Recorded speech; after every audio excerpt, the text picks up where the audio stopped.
Mirëmbrëma të gjithëve, të nderuar qytetarë të komunës së Bërvenicës, motra e vëllezër, të ri dhe të moshuar, i nderuar zotërisë Qiria Ibrahimi, i nderuar kryetari i komunës së Zhelinës Blerim Sejdiu, i nderuar kryetari i ardhshëm i komunës së Bukovinjës, i nderuar kryetari i ardhshëm komunës sonë zotëri Haqim Ramadani, i nderuar shefi i shtabit Adnan Azizi.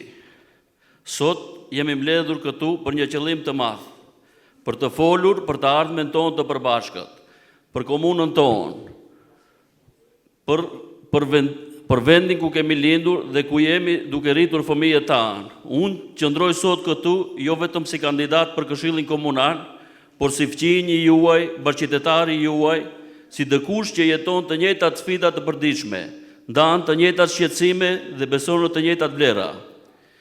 Kandiduam sepse besojmë se mund të bëjmë më mirë. Besoj se komuna jonë meriton një udhëheqje të përgjegjshme, transparente dhe të ndershme. Ne nuk premtojmë të pamundurën, nuk do t'ju afrojmë fjalë boshe ose slogane të mëdha. Premtojmë punë, ndershmëri dhe prani. Premtojmë se do ju ndëgjojmë dhe do e përfaqësojmë zërin tuaj në Këshillin e komunës tonë.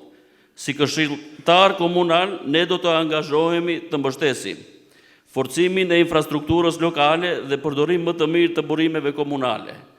Të krijojmë kushte më të mira për shkollat dhe nxënësit tanë, të mbështesim të rinjt, transparencën në punën e komunës, sepse çdo qytetar ka të drejtë të di se si shpenzohen paratë e tij.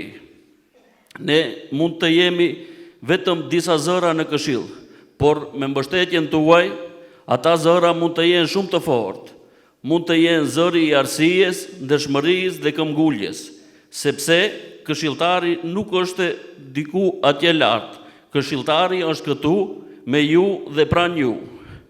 Në këto zgjedhje, ju zgjidhni se kush do ju përfaqësoj.